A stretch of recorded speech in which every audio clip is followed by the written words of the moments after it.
that can we blackmail God? Of course we cannot. But I've seen lots of attempts on behalf of good meaning Christians to blackmail God. By see, what I mean by you blackmailing God is when you threaten the servant of God, when you withhold whatever it is you are doing for God in the furtherance of ministry, because God has not come true for you concerning a promise He gave you or concerning something that you desire, and you are like, okay, since God hasn't done it, I'm not going to do what I said I would do or what I've been doing. That's blackmail. Either you know it or not, that is it.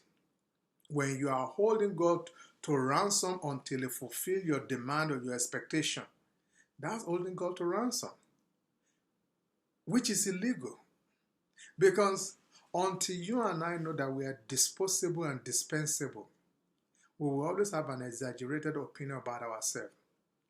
I remember in discussing this matter on Sunday in church, I was telling everybody that no matter how valuable you are, no matter how needed you are, a day will come when you will breathe your last and you'll be shocked how life goes on.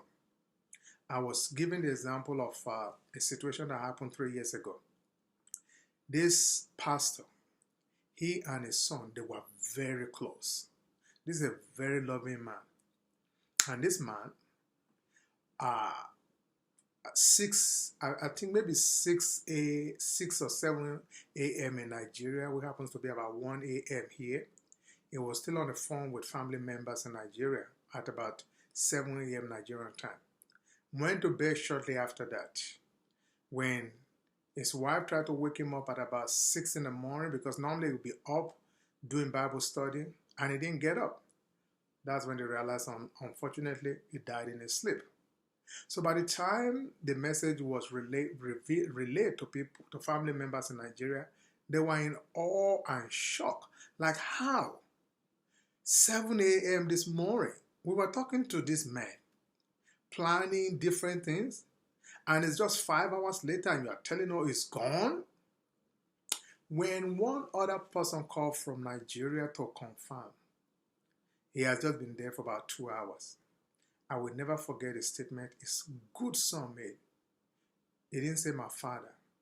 He said, oh yeah, we've deposited his body in the mortuary. Now, it's being referred to as a body. And yet, we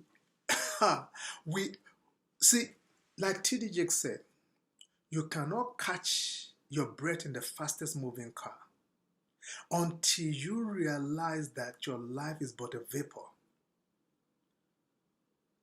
And that whatever you are doing, whatever you have, no matter how blessed you are, is a gift from God. All good things come from above.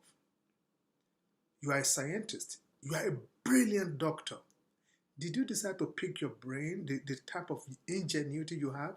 Were you there when God was making you and you said, this is exactly what I want? No. During your delivery, if your mom refused to push at the right time and oxygen was cut off from you for a minute or two, you might not come out the way you came out. The gap between life and death is so thin. Yet we walk around as if we're in control of everything. So, if we really realize how transient life is, the Bible sums it up very well when it says your life is but a vapor. If you want to see how transient life is, type it on YouTube. People who die on live TV. You will see more than 10 instances of people collapsing while on live TV and dying. Not of cancer, not of diabetes, not of all the things you know, just dying on live TV. You will see how transient life is. I remember a sister was talking about another sister who traveled about 8 hours to come and attend an event. And it was during the event, everybody was sitting down talking. And some of you observed that you've been silent. You haven't said anything in the last few minutes. By that it touched her, she was gone. While seated, she had brain aneurysm. Your life is but a vapor. That's what the Bible says.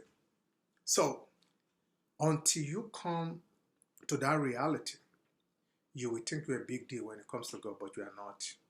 None of us is.